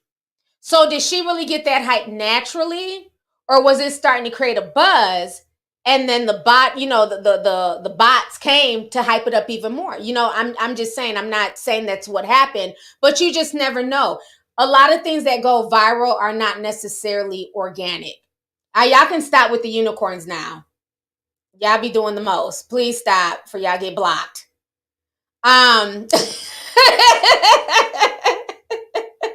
We get it, okay? But a lot of things are not organic. So I think what is going on with Saweetie is that she don't really have as many fans as she thinks she has. And the other problem is too, I think celebrities are doing too much nowadays. When we were growing up, right, you were famous for a particular reason. If you were a singer, you were a singer. If you were a rapper, you were a rapper. If you were an actor, you were an actor. If you were on television, you were a television actor, a movie actor. Everybody had their categories. But the problem now is that everything is so convoluted. Oh yeah, and if you weren't 5'11" and a bad bitch, you were not considered a model. Now anybody can be a model, IG model, fetish model. Like the celebrity has been so bastardized now. Anybody can be a celebrity. So the problem is, back then we had categories, right? So you had the singer, the rapper, the model, the actor, and they really didn't mix. You kind of stayed in your lane and you were praised for what you did in your lane. We knew that if, you know, Biggie dropped an album, we were going to get the album because he was a rapper. If, you know, Drew Hill dropped some new music, we're going to go get it because they were singers. But the problem now is you have rappers like Saweetie and others. She's a rapper. She's a model. You know, she's selling McDonald's. They're doing so much. So when people are following, what are they really following for? Are they following for your music? Are they following because they like your new McDonald's hamburger? Or are they following because you're a bad bitch with a cute body and a pretty face and you're their favorite Instagram model? So that's the problem. You have people who are following people, but they're not following them for what they were introduced to us as, which is musicians. So I think that's the problem that's going on with Saweetie. You know, and her whole thing is, well, it doesn't matter if I sold, I'm pretty. Well, nobody cares if you're pretty, ma'am. That goes without saying. We get it. You're pretty, right? There's a lot of pretty people out here, but that goes without saying. The point is you're a rapper. Okay? So people shouldn't just be following you because you're pretty. They should be following you because they like your music and they support your music. But because everything is so convoluted, you have people who are following for different reasons. And they're not really there for the music. They're there for the French fries and the barbecue sauce. So yeah, the new, you know, this new wave of influencer and celebrity, it's very different. You know, and I think this is why you're not seeing as many, you know, album sales, you know, genuine album sales. And I think this is why these record labels are having to do a lot of sneaky shit to inflate numbers. You know, they have whole streaming farms. I was shocked because I didn't even know all this stuff existed. But they have whole streaming farms where they have, like, you know, just tons of cell phones, just different cell phones, and they're all streaming the same music. I remember a year and a half ago, people were complaining on on Twitter, that their phones were automatically playing French Montana. Who remembers this? This went viral about a year or so ago. Yes, Raya, J. Cole did say that, people faking their streams. About a year ago, French Montana had dropped a new single. I want to say it was with Post Malone. I might be wrong. And usually, you know, when Post Malone gets on something, it's gonna, you know, it's gonna go. Post Malone makes good music, right? This wasn't hitting the way it was supposed to hit. So somebody, allegedly, they were saying it was somebody from the record label was hacking into people's Spotify accounts and playing that song. People's phones would be sitting here and would start playing French Montana. There was whole threads. So y'all remember that? It was whole threads on Twitter. Yeah. People's phones would just start playing French Montana. Like, I'm not listening. What the hell? Who is this? And people are like, why is my Spotify playing French Montana? When they weren't even on the Spotify app. So they're even saying that there's ways where they can hack into your streaming service, Apple, Spotify, Google, all that stuff, and act like you're the one streaming the music, but you're not really streaming it. Yeah. Let me see if I can find it. It happened about like a year or so ago.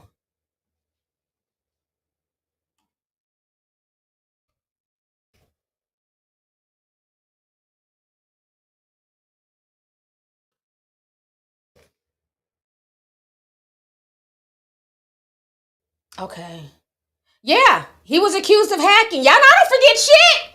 I might mispronounce some words. I might call GloRilla GloZilla, but I don't forget shit. Let me go ahead and pull this up. I knew I wasn't going crazy. It was French Montana. He was accused of hacking people's Spotify. Show y'all this article. No, I wasn't going crazy. It was French. This was from 2020. French Montana accused of hacking Spotify accounts to boost streaming numbers.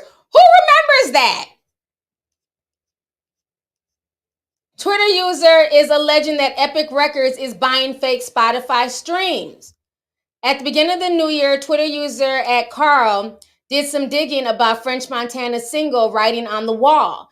The track features two Grammy-nominated rappers, Post Malone and Cardi B. French Montana's out here buying streams in a desperate attempt to turn his 3-month-old flop song into a hit. Let me see if this thread is still. They might have took the thread down, child. Let's see if it's still active. Look, they suspended the account. Wow. Y'all see that? The account is suspended. How come everybody who ends up blasting these labels, their accounts get suspended? Just like that other account I was just talking about. Isn't that interesting?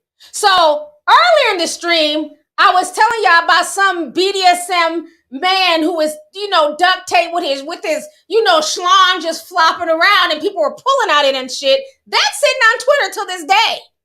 But anybody who's caught out these streaming farms and people, hacking and playing with these numbers, they're suspended. Don't y'all find that suspicious? Child, it's time for me to go. Woo! Yes, I remember that. Yeah, they silenced that boy. That ain't right. French Montana out here hacking people's damn Spotify accounts to get his music streaming. I'm not trying to listen to that shit. Allegedly. Oh my gosh. It's a mess. I'm so glad I remembered that. I be forgetting some shit, but certain things I'm like, yeah, I think it was French. It's a mess. Let me read some of these super chats here before I go.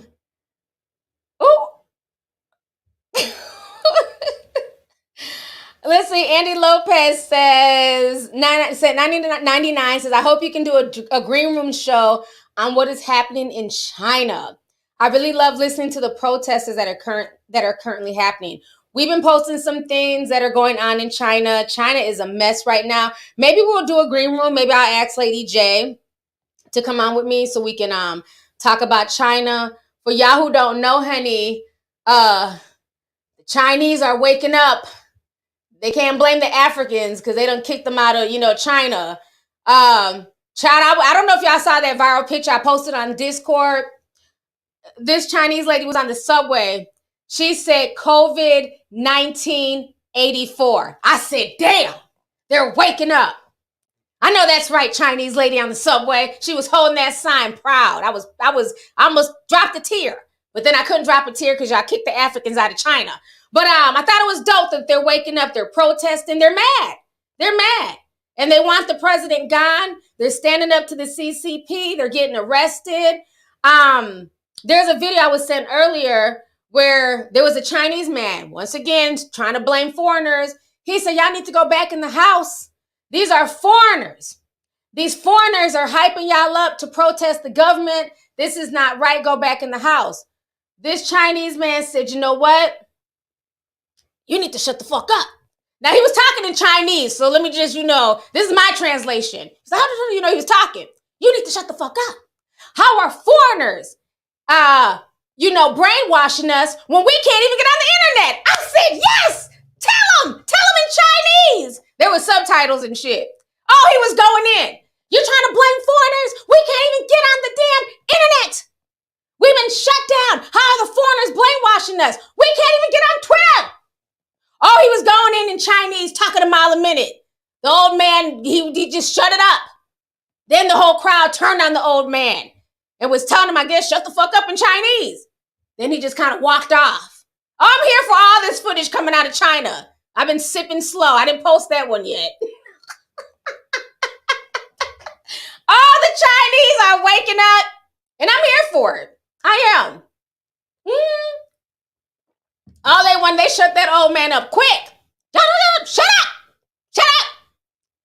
Foreigners ain't doing shit to us. They're not brainwashing us. We're out here protesting because we're under, this oppressive regime, and this ain't right.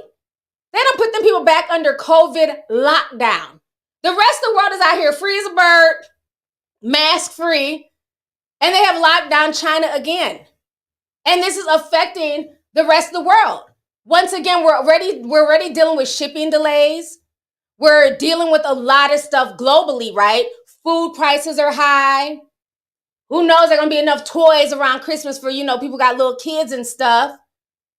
And now they done shut China again, and China is the world's factory. They make everything in China.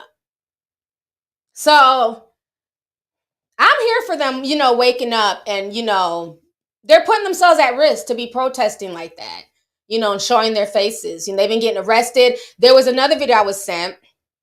The police are walking up to the Chinese people and taking their phone. So let's say you're out there recording. They'll snatch your phone and they're making them delete the video and the pictures. And the one man was like, no, you're not deleting, no.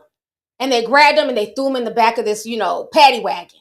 So if you won't let them go through your phone and delete videos and pictures, they throw you in jail.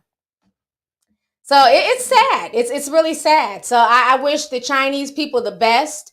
I hope that they're able to just come out of this. The COVID restrictions are disgusting. And it's sad what these people have been going through. So I'm keeping my eye on it. I definitely am. So maybe we'll do a green room on it. So thank you for the super chat. Let's see here. Epitome Fran said $9.99, says, good day, T. The we put these brands on a pedestal is crazy. I also met my husband in the club. I wish you and your family the best in 2022 and beyond. Keep bringing truth to yourself, babes. Keep being your true self, babes. Thank you so much. And, congratulations to you and your husband meeting in the club and still being together. So again, my point, you can meet somebody anywhere. It's about energy and being on the same wavelength. So, you are proof of that. So thank you so much for the super chat, love. Let's see here. Brittany Moore says, you definitely had me saying neff and few. Y'all are a mess. Not y'all repeat my mistake. Neff and few. I was so serious too. Because when they dropped that song, Neff and few, I was like, what the? I was watching that playback cracking up because I was and y'all know I was sick. I was under the weather. So that's my excuse. Let's see. Bella sent $10, says, love you, T. I admire the way you carry yourself and the morals that you keep. You remind me of my mama. She always, without judgment, but always kept it real. Do not, hold on. Kind of cut off here. Let me see if I can stretch it out. Do not take no shit. Thank you so much, Bella. I appreciate you. Thank you for the super chat, sis. Makai Aaliyah says, T, I literally have seen spam accounts find my Instagram, and I have no clue how people can buy and send bots to your page on these platforms. Yeah, Instagram is bad with the spam. I try my hardest when I post. Go in and delete the spam that you won $5,000 if you follow them. I don't know why Instagram is not trying hard enough to get rid of the spam bots. It's like my biggest pet peeve. It just makes me so mad. Chic32 says, this makes me think of your ATL event that sold out. Why someone else had an event and the turnout was low compared to the amount of followers they have. Thank you so much. Yeah. But see, that's the difference when you actually build a real quote unquote fan base and you really connect with people who support you. I think that's the main difference. And I think why sometimes when these influencers have meet and greets and people don't show up, there's no real connection there, especially when you're talking about TikTok and Instagram.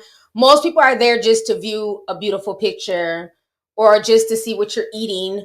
You know, they're not really there to connect with you. And I think with platforms like YouTube, I think it's a little bit easier to connect with your fans because like you guys are in the chat. I'm able to read y'all's chats. You guys are sending super chats. There's more of a connection. We've been talking now for almost 2 hours. Whereas, you know, with TikTok, it's a 7-second video. So yeah, you might have 3 million followers. But if you were to do a meetup, would these people really show up? You know, and a majority of them might. But then we had that situation with that other girl. She did a meet and greet and nobody showed up and she had millions of followers. So yeah, it's crazy. I'm just grateful that, you know, everybody showed up, child. I am. Let's see here. Angel Lopez says, sending love from Aruba via the Netherlands. Thank you so much. I appreciate you. And thank you for coming to the stream tonight. Monica says, don't think my first super chat sent. You remind me of my aunties from New Orleans. I love how real you are, T. Hit the like button, y'all. Yes, please hit the like button. We have over 10,000 people in here, 3,000 likes. The math ain't mathing. Please hit the like button. Thank you so much, sis. I appreciate you.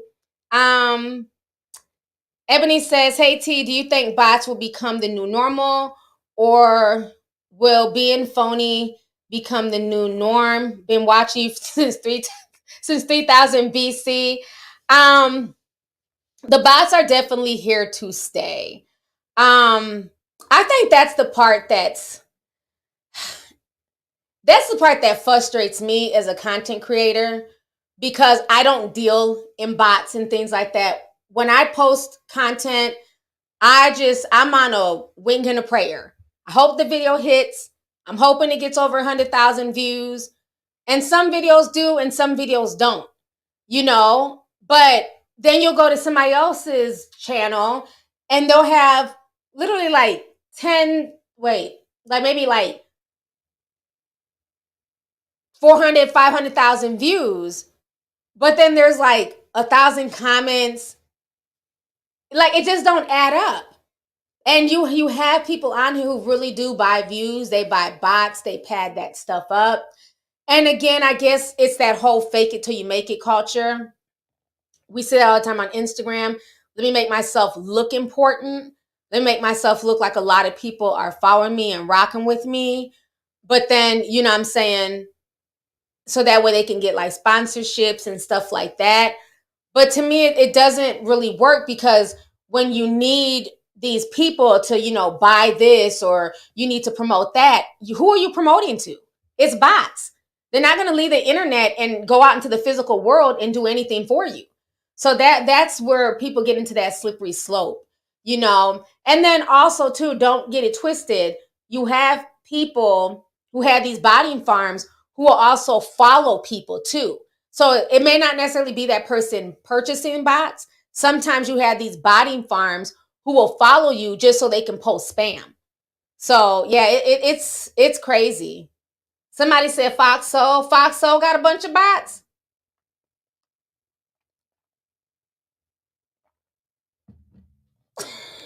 I'm not fooling with y'all. I'm not fooling with y'all. Y'all said they're buying streams and views. Next super chat. I'm not fooling with y'all. Gigi sent $4.99. She says somebody called French vanilla.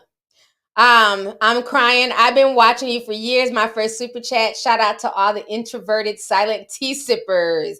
Well, welcome and thank you for sending me a super chat. I appreciate you. I hope you enjoyed the stream tonight, sis. Thank you for coming through. Let's see here. Brianna Love says, hey, T, much love from Atlanta. Come back. Are you going to talk about the two guys who were tied to the crypto who mysteriously passed?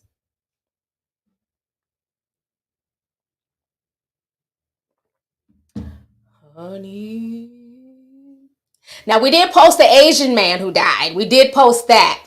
I don't think Marty had posted the other one who died yet. But there's definitely something going on in crypto. I don't think all of these young, they look healthy to me now. I'm not saying you can't be 30 with a bad heart, but something ain't adding up. I think it's been 3 big crypto, big old rich. They made a lot of money in crypto. They just wound up mysteriously dead in like the past 72 hours. And then we have the whole situation going on with Sam Bankman-Fried, or Sam Friedman, whatever the hell the man's name, Bankman-Fried, with his triple name. So I don't know if these people are just mysteriously dying, or as these governments peel back the onions of crypto, they're gonna find out it's a lot of Ponzi schemes and a lot of stuff underneath, just all that muck. Something with it has always felt weird to me. I try to get on the crypto hype. I think I probably bought maybe $100 worth of crypto, not lying, since 2018. Something about it just never really made sense to me after a while. Like, I understood the people on top who got rich, but it looked like a pyramid scheme after a while. And especially when I watched what happened with the Dogecoin, how everybody hyped it up, people ran to go buy. And of course, the people who got in early, they made, there were some Discorders who made some good money with Doge and, cashed out. But what about all the, the quote unquote suckers coming behind to pump it up? Well, when do they get to cash out? Oh, they don't. They just get left holding the bag. And I'm seeing that more and more. Then you had all these weird ass YouTubers and celebrities promoting so much crypto, like during 2020 and 2021. You had the whole Save the Children. Logan and Jake Paul, they were promoting stuff. I mean, it was just too much. And at that point, I was okay when it was, Bitcoin, Ethereum, and whatever the third one was.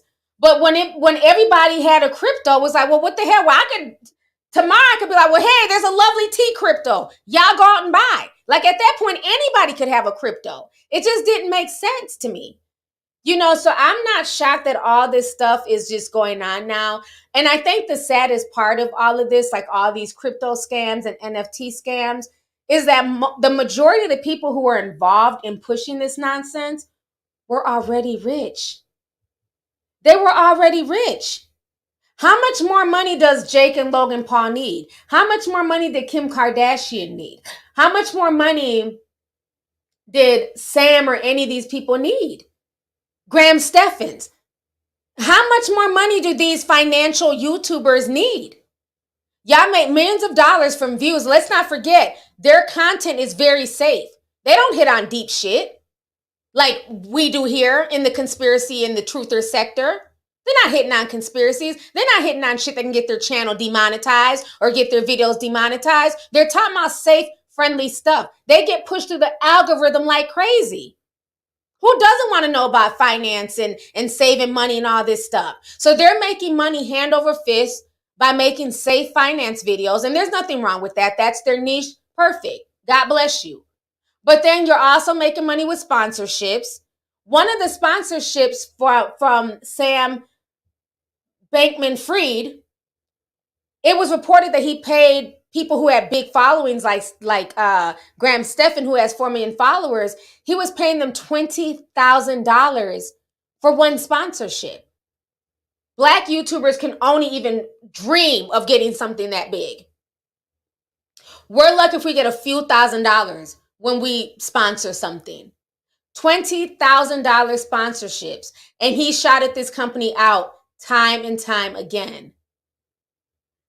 Giselle, Steph Curry, all of these people that were tied to this crypto thing, and granted, they can say that they didn't know, I get it, but they promoted it to the general public. You know, I don't know, the rabbit hole goes really deep. So, now that all these three crypto people have ended up dead, I don't know, it's just making me side-eye everything. I feel like just it's going to be some more stuff coming down the pipeline. They're going to start turning on each other. See, it was fun when they were all it was fun when they were all living in that house in the Bahamas. Sam, his girlfriend, you know, all the employees. I guess they had some type of big polyamorous, you know, situation. Everybody was sleeping with everybody, you know, from what was been said. And so, you know, it was all fun and games when they were all living together. But now that the feds are involved and they're saying that these people could be looking at, you know, time, because this was a massive fraud, you guys. If you guys don't understand, this was bigger than Enron. I know some of y'all like, I don't even know what the hell T's talking about right now. Y'all know when I get into top of my finance, I'm going to keep going. But this was such a big scam and there's so many moving parts. I mean, just, oh God, I mean, I could just talk about the white privilege of it all. The nepotism, the way that these young people who are grown adults were able to get into these spaces and nobody even thought to check anything. They were calling him the humble billionaire because he drove a Toyota Corolla. Who gives a shit? He has a $30 million mansion in the Bahamas. It's not humble. Let me not even I don't even want to go on this time. I've been out here for 2 hours. It's time for me to go. I might just have to do a video dragging him because I have a lot to say about it. And especially like, I'm just really disappointed in like the financial quote unquote gurus, you know, who are just like involved, you know? And it just seems like at this point in time, it's just greed. That's the only thing I can think. It's just greed. Half of these financial gurus were worth millions of dollars, but they still were taking sponsorships. They still were doing this. And I don't know. It's just weird. And then when the collapse was happening, oh, they got their money out. And then Graham, you know, he did the apology. I watched his apology video, whatever. Y'all can believe that shit all y'all want to, because, you know, when it's white YouTubers, when they cry tattooed tears, oh, okay, he's sorry. But he's like, I warned my followers to take their money out. Yeah, but that doesn't mean that they were able to. Are you also going to give back some of the money to your followers who went and purchased because you were, you know, providing that as, you know, financial advice? And granted, don't get me wrong, some of the blame is also on the YouTubers, the followers who just listened to them and did not think twice and went and invested their money.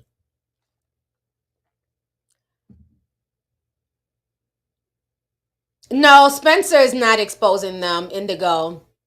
Spencer Cornella is full of shit. He's friends with all of those guys. He's making excuses for them. The only person who's really been exposing them is CoffeeZilla. And then there's another guy I ran across, Steven somebody, child. He got some big old buff arms. I don't know his name. I think it's Steven. But no, Spencer ain't not. Spencer, he's been riding the fence. I've lost a lot of respect for Spencer as well in this situation. He's been riding the fence, riding with his boys. No. CoffeeZilla has been keeping his foot on in the crypto space on their neck for a minute now. So yeah, it's not regulated. Look, Paladin, you better let them know about Spencer. I'm not. We're talking about. I don't. Y'all are like, who are these people? We're talking about the white finance sector of YouTube. That's who we're talking about. A lot of y'all don't even know what we're talking about. Yes, Scott. I called him Steve. Who wrote his name? Hold on. Somebody wrote his name and disappeared. Yes, Scott Schaefer. Thank you, whoever wrote that. I called him. I knew it started with an S, child. I said Steve. That's my brother name. I'm just gonna give him my brother name. I think his name is Steve. His name is Scott. Yeah, Scott been out here exposing and shit too. I'm liking his work. Yeah, man. The YouTube finance sector is a mess. And my black ass just been sitting here sipping tea and enjoying the shit show. Because again, all these people told it themselves as finance gurus and everything else. Yes, they do give a lot of good information. But like I always tell y'all, you still have to do your own research. But that's the problem. Nobody wants to do their own research. They want to be spoon-fed everything. No. You have to do your own research. And then, like I always tell y'all, even on Discord, you never, ever, ever, ever, ever, ever spend money that you cannot afford to lose. I don't care if it's crypto. I don't care if it's stock. If you can't afford to lose $20,000, guess what? You should not be investing it. Never invest what you cannot be okay losing. I done lost money in stock. It sucks. But guess what? I knew what it was going in. Hopefully the stock will come back up. But right now, I've lost half my stock.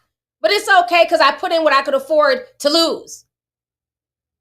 So this is a cautionary tale, man. It's I don't know. It's sad. I feel really bad because you have people who have lost everything. They've lost everything. These YouTube finance gurus, they're going to be okay. Tom Brady and, Steph Curry and Shaquille O'Neal, Kevin O'Leary, they will be okay. But what about the teachers in Canada who lost their pension because the school wanted to play Russian roulette with their pension money? What about those teachers? They didn't ask to have their pension, tied up to this crypto bullshit. But now they have no pension. So, I don't know. Yeah, Floyd Mayweather, he lost money. He'll be fine. Floyd will be fine. It's the average person who will not be fine. And that's the part that's really, really bothersome with all of this, And it just boggles the mind. It boggles the mind. What is the girlfriend's name? I'm not even going to pretend to know her name. The funny looking girlfriend of Sam's with the big Coke bottle glasses.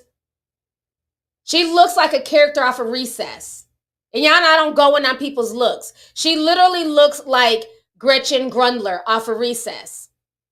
The reason why I'm going in on her looks is because I literally watched this woman say, this is the woman that he made CEO of the company.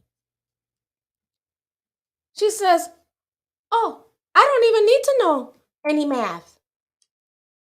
Math? What? Now, y'all know I'm very honest, y'all. Y'all know I would tell you. What's her name? Carolyn Ellison. Thank you, Tyrell, because I'm going to be calling her Gretchen Grundler from now on. But Carolyn Ellison, when I watched her interview, what I found very interesting is that, let me show you. Look, here she go right here. I found her picture. Oh, God. It's like you can't make this up. It's the white privilege. This was the CEO. Look at her.